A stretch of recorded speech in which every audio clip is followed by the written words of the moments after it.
Hello, welcome to Friends International Guildford and our Let's Talk About series.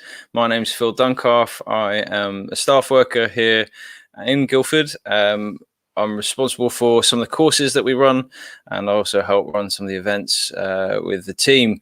And it's a pleasure to be talking to a colleague from Oxford, who's written a book about Christianity and answering big questions from an international perspective. I'll be bringing him on in a moment to talk about his book, but do please feel free to ask questions as we talk. There'll be possibly quite a few questions that you might have as we discuss this. We are going to be talking about Christianity fairly openly, and if you don't understand what we're talking about and want us to clarify anything at all, then please do put it in the chat, and we'd love to have a go at answering your questions.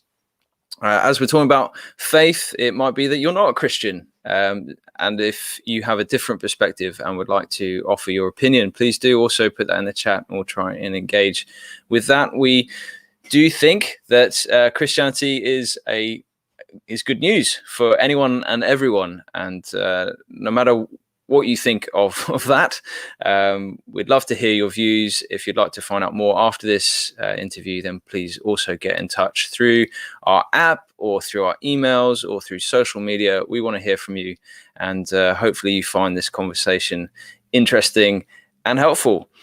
So without any further of an introduction, I'm going to bring Peter Teagle onto the screen with me. And Peter, it's great to have you with us live and to talk about your book.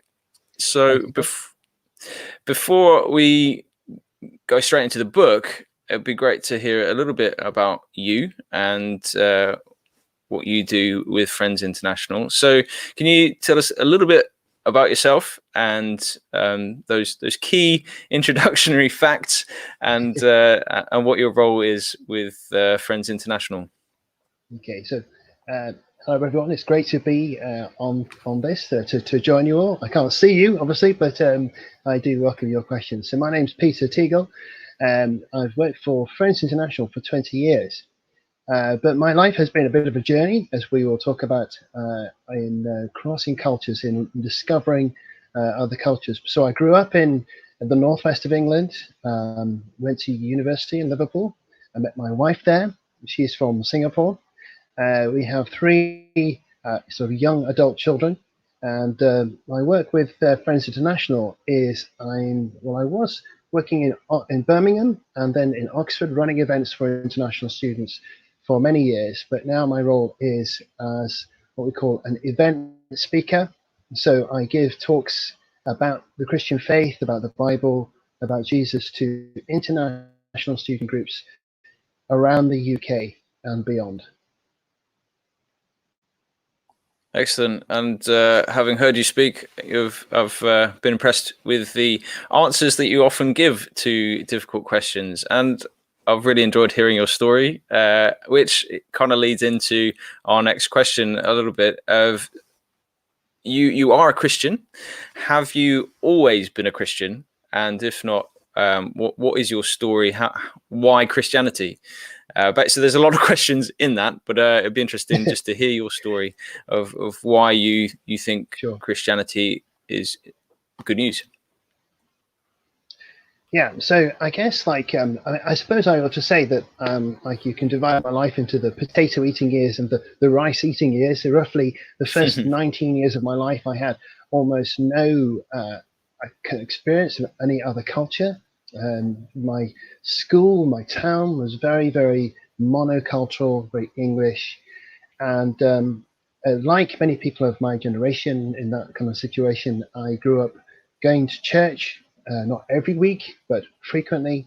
My parents went to church maybe 2 or 3 times a month when they were feeling in the mood. Christianity, in terms of I would say the outward packaging was there, and I would have called myself a Christian. But about the age of 12, I began to have a great, I would call hunger, desire to know God. And I suppose I realized that nobody talked about him.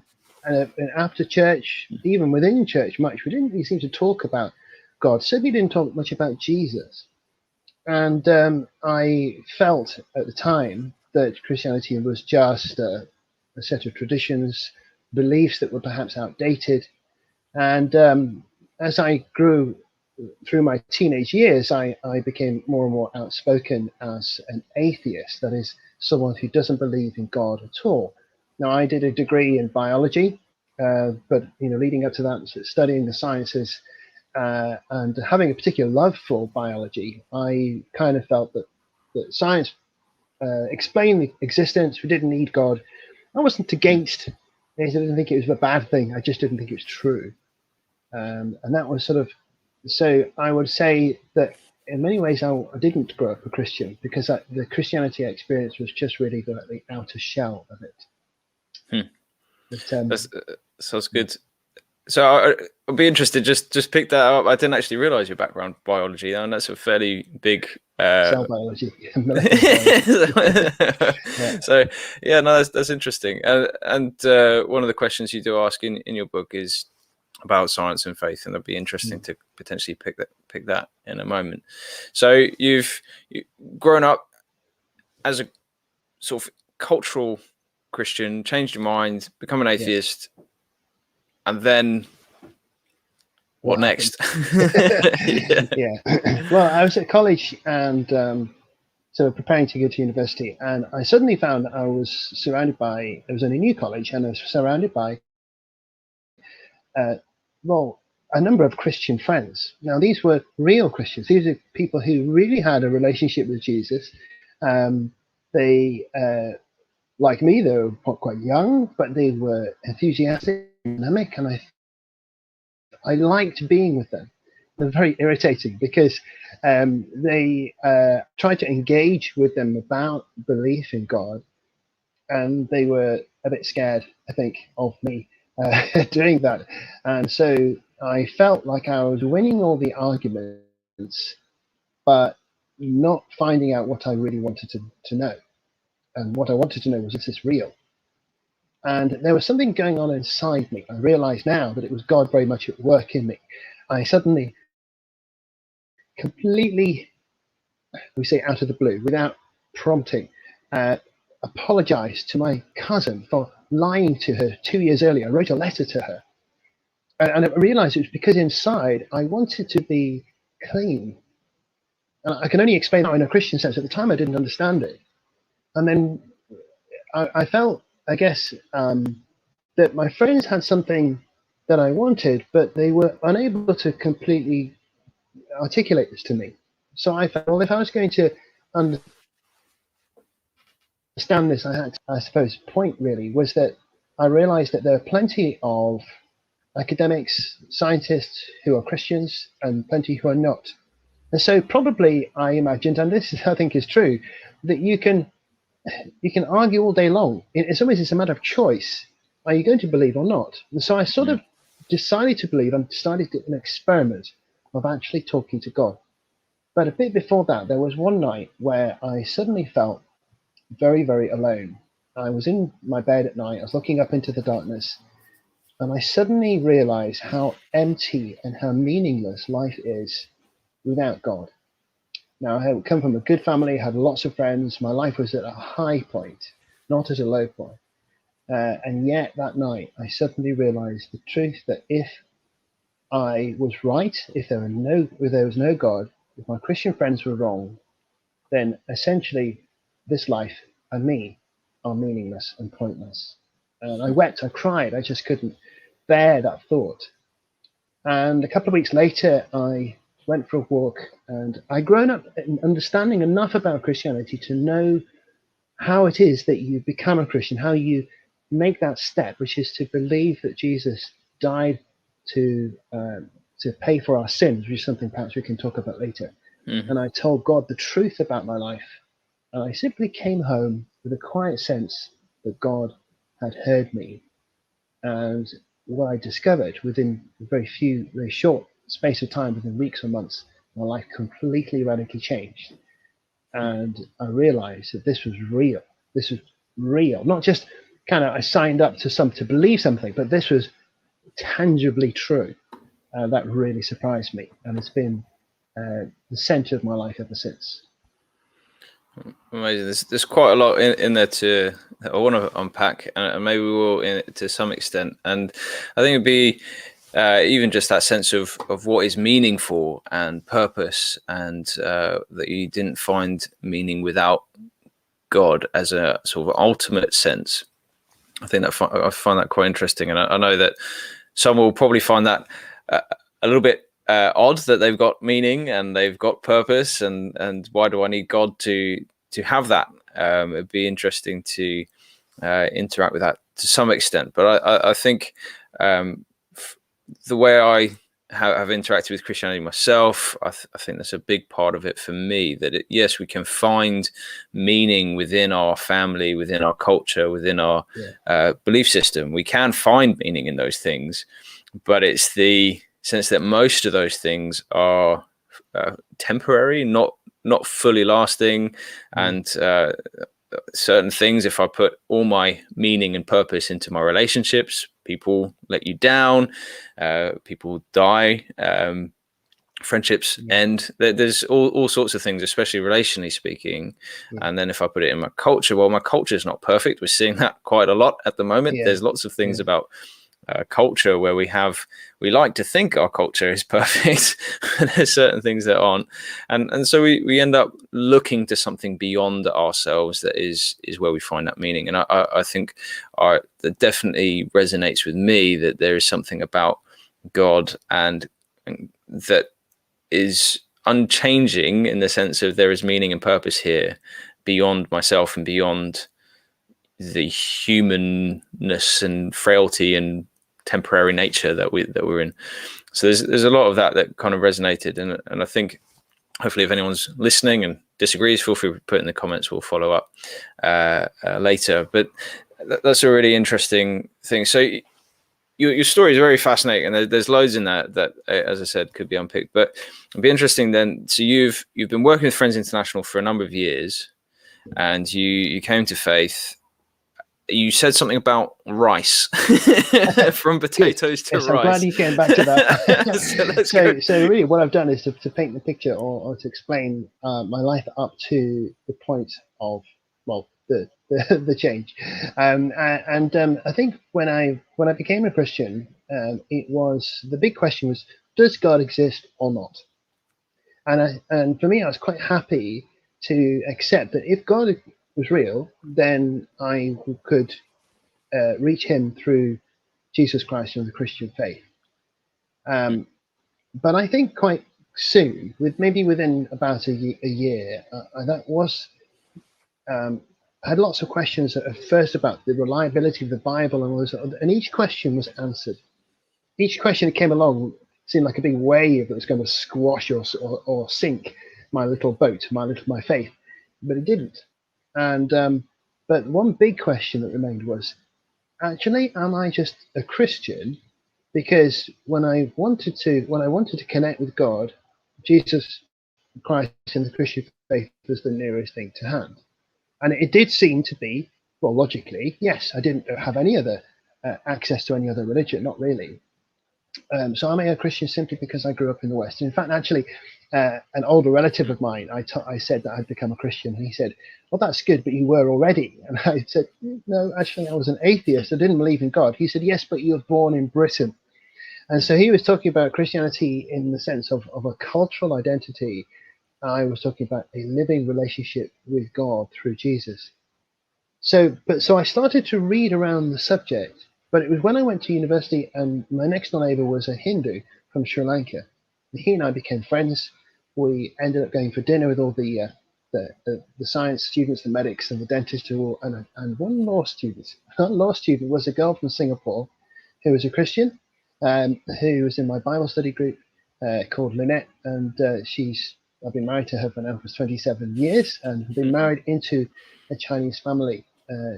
Now, through Lynette and I growing together and getting married, we explored that question very deeply. And of course, she became a Christian in Singapore, It was her grandfather originally who became a Christian from a Buddhist background. And we went to train for Christian ministry after some time in China. We went to train in Singapore, where it was a college that was designed to train Asian graduates for the church in Asia. Now, it was really fascinating, therefore, because we studied the Bible. We saw it isn't a Western book at all. And none of the other students thought that Christianity was a Western. And we were applying the Bible.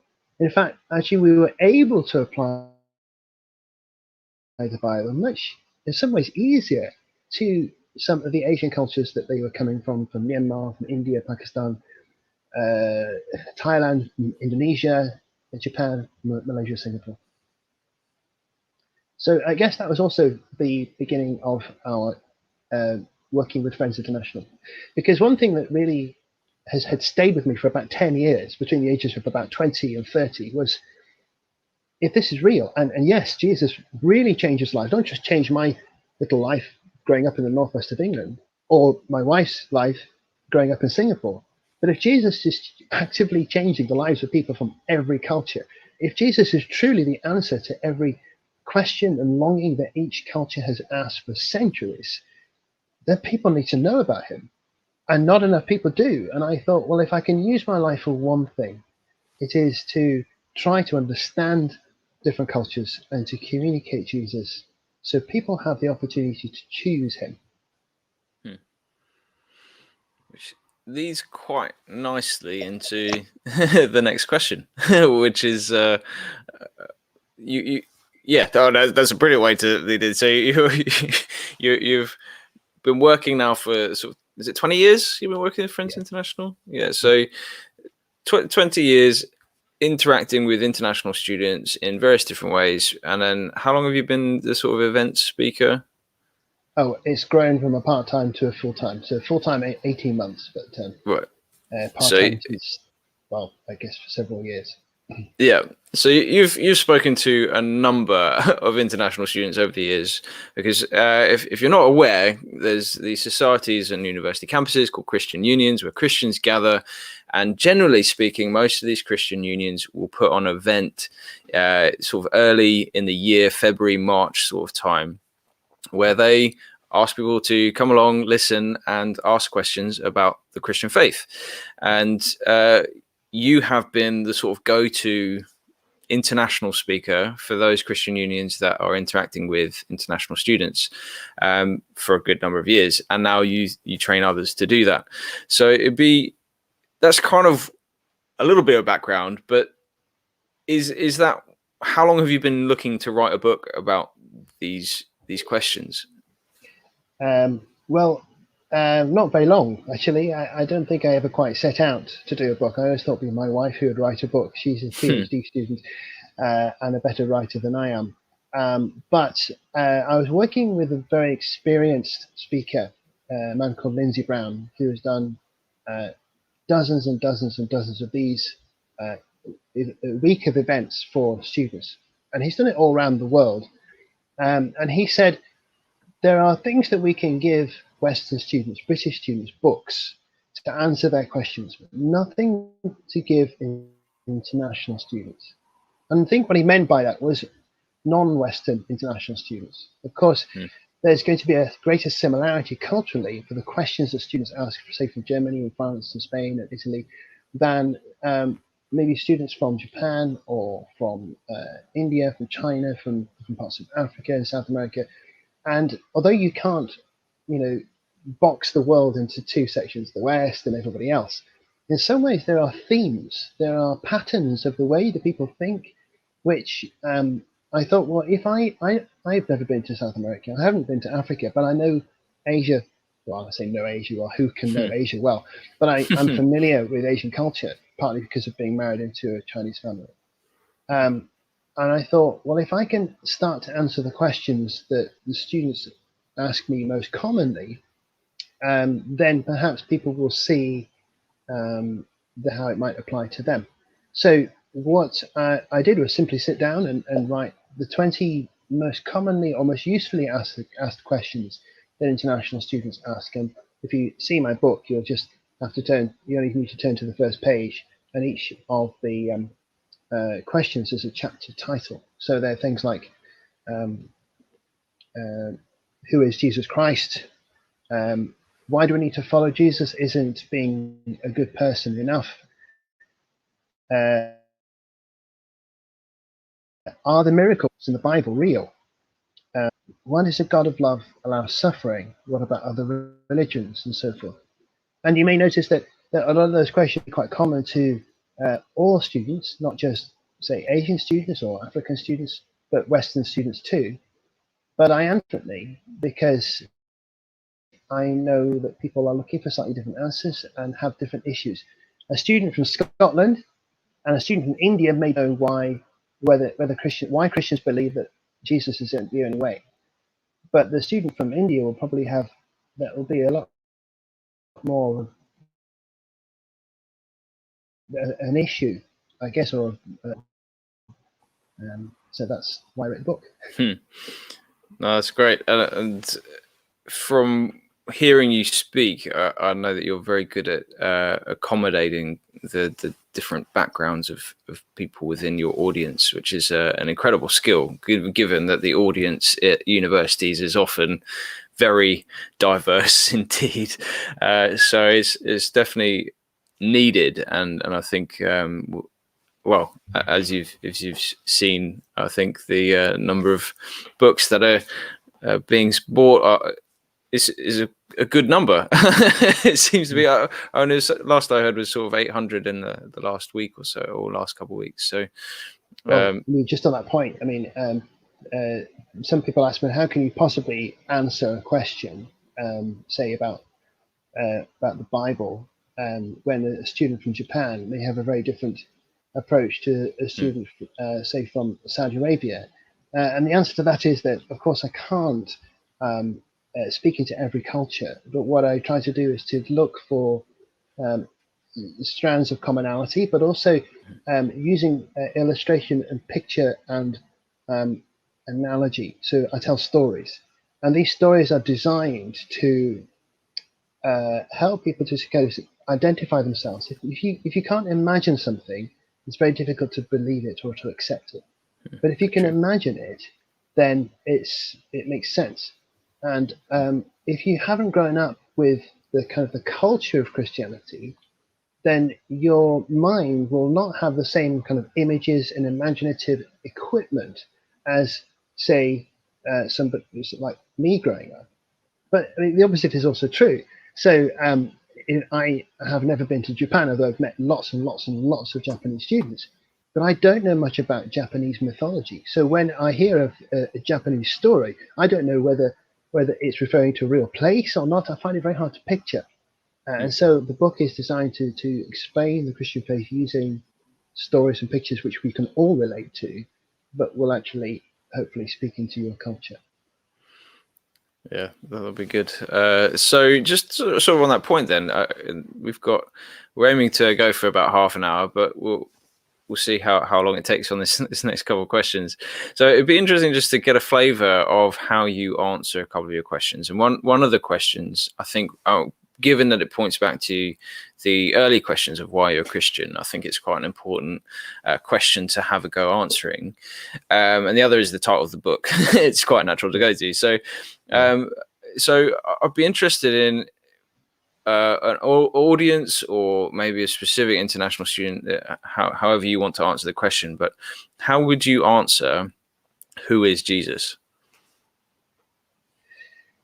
There's a lot of people in the world who have heard the name of Jesus, but don't really know what or who that applies to. Or probably a lot of people, especially at university level, have an idea that Jesus was some kind of religious teacher, prophet, or someone linked to Christianity, or is the heart of Christian faith. And in the book, I do try to explain that actually, as Christians, we don't just believe that Jesus is a prophet, that he's that, but he is much more than that. Just as a little illustration, if I was to show you a picture of my wife, I don't have one to hand, but if I was to show you a picture of my wife and say, this is my friend, it would be true, but that's not all that she is. Or I show you a picture of my wife and say, this is my colleague, or this is the person that I live with, or even this is the mother of my children. All of those things are true, but they don't really describe her as a whole. They don't describe her relationship with me. If I say this is my wife, then you know who I'm talking about.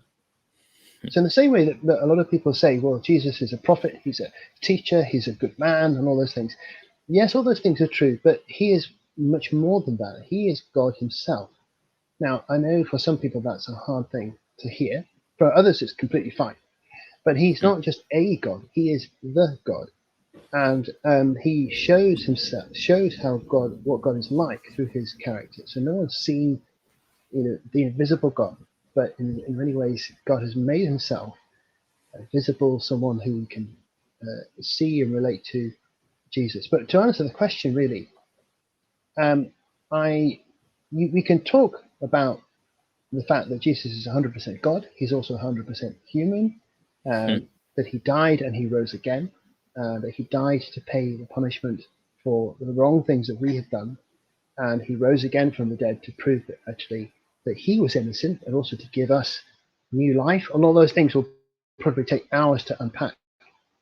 But it's really important to say that Jesus is not just simply these things, but he is real. And I started the book, I list a whole load of people whose lives have changed. I'm a Christian today, believe certain things, but because Jesus is someone I encounter, is real, who speaks to me, and has changed the lives of countless people from very different backgrounds. So he's not just someone who lived 2,000 years ago. He is alive today. That's quite a significant point. That there are historical facts we can go to, and they will take us to Jesus' existence, Jesus' death by crucifixion, and there are historians. The vast majority of historians will accept those facts, that he lived in Galilee and was an itinerant preacher and teacher around at the time that the Bible says. But there is a significant step that needs to be made around resurrection, and is he alive today? And that's the question, that's the wrestling that Christians have to do. Those who are interested in Christianity have to wrestle with. You can definitely go into the history, and I find those very interesting myself to dig into that. Does your book go into that much about, because there are, you Google who is Jesus, and you'll likely find a website that says Jesus never existed. Does your book go into that at all, or is it more just the sort of stories? There's actually there's a footnote. Even Jesus' opponents at the time, did acknowledge that he existed. But I do distrust websites and things that say Jesus never existed. It's just seems ridiculous to me, and it's a very the ancient world just assumed that Jesus. There was no problem that Jesus existed. The question is about who he is, and whether he had risen from the dead. It's a modern post-Christian Western objection that says, "Hey, hang on, perhaps he never existed." It's all a bit convenient, if you ask me. So no, I do touch on those things, but I also want to explain that there's the objective truth, the objective facts of Jesus' existence, his life, his death, and his resurrection. But then there's also the subjective experience.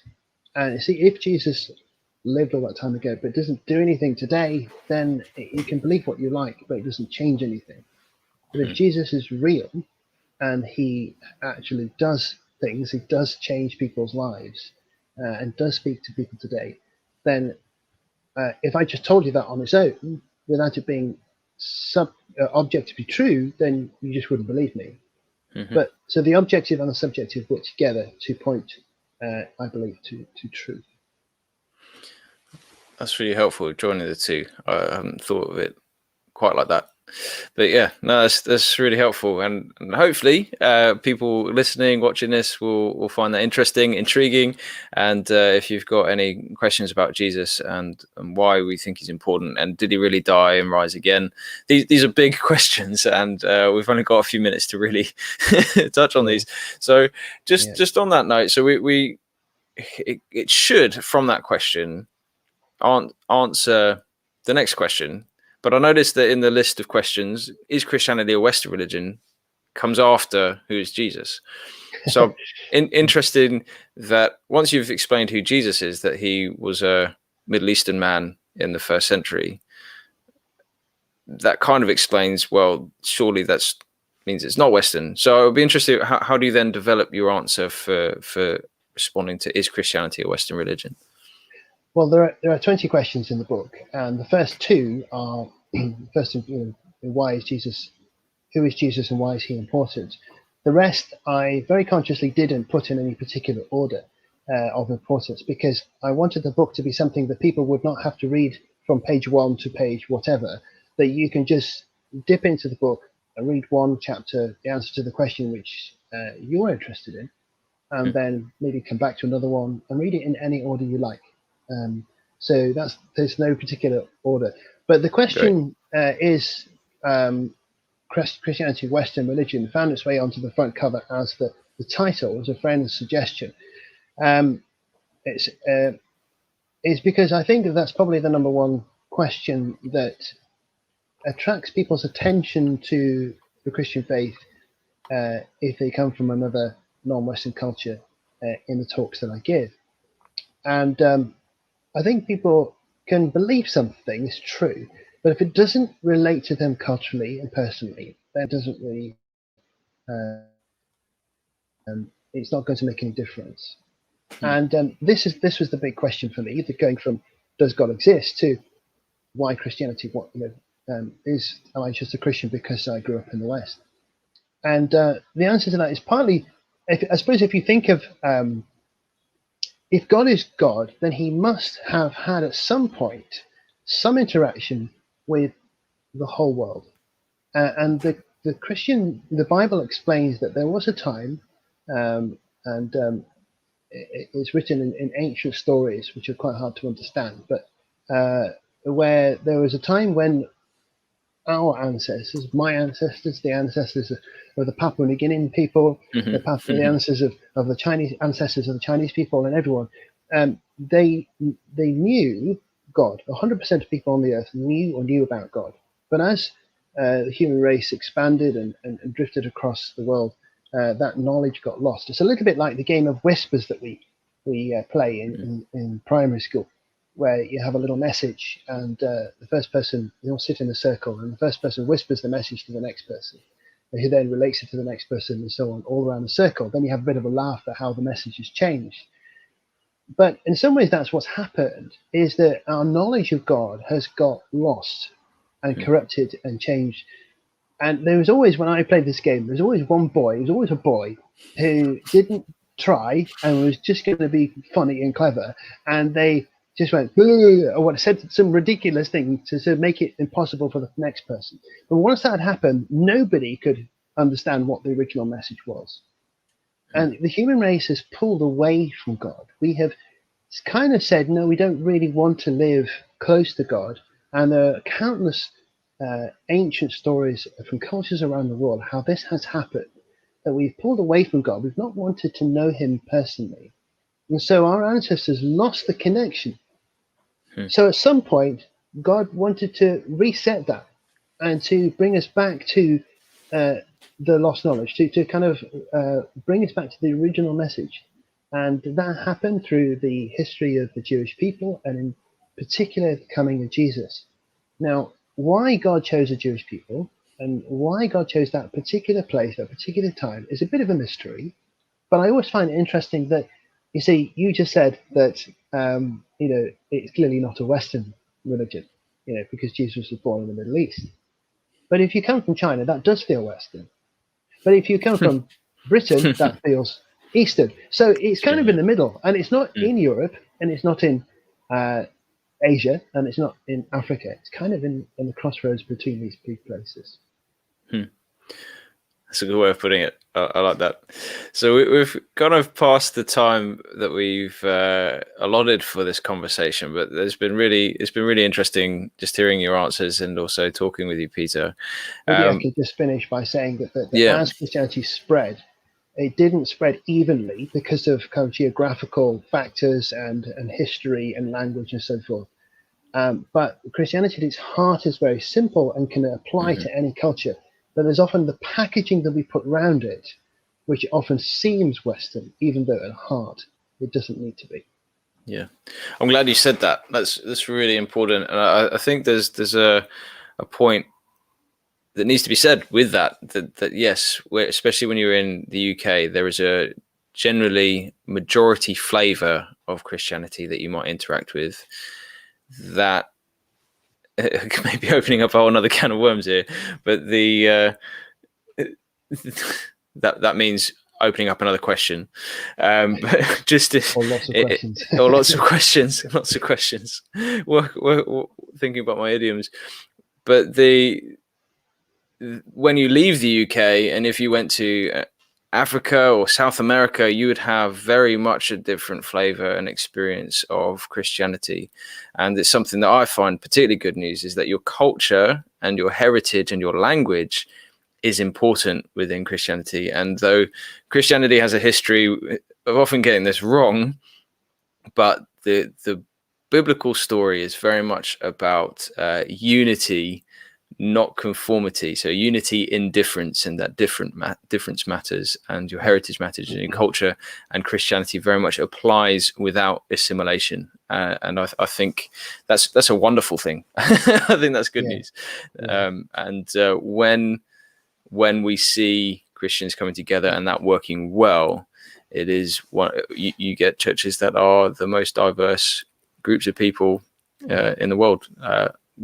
Working together, loving each other, and that's right, being an amazing community.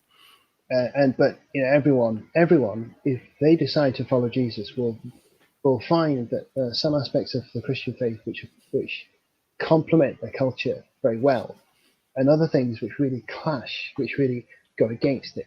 And I had to make those decisions of I knew that when I became a Christian, there'd be many people who would oppose me and actually think that I was stupid. And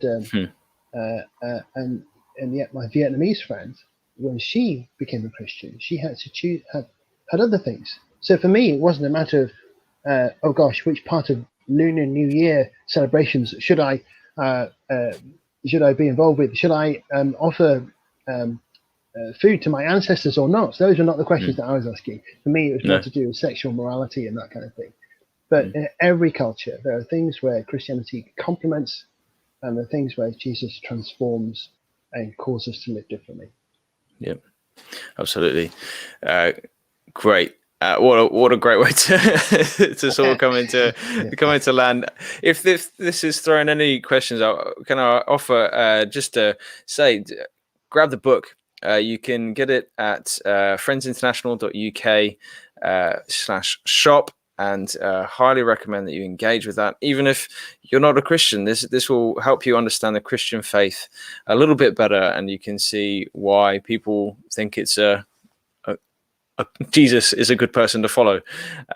So, Peter, as I wrap this conversation up, I just want to say thank you so much for your time. Thanks for being up for the conversation and answering these questions again, despite writing a book on it.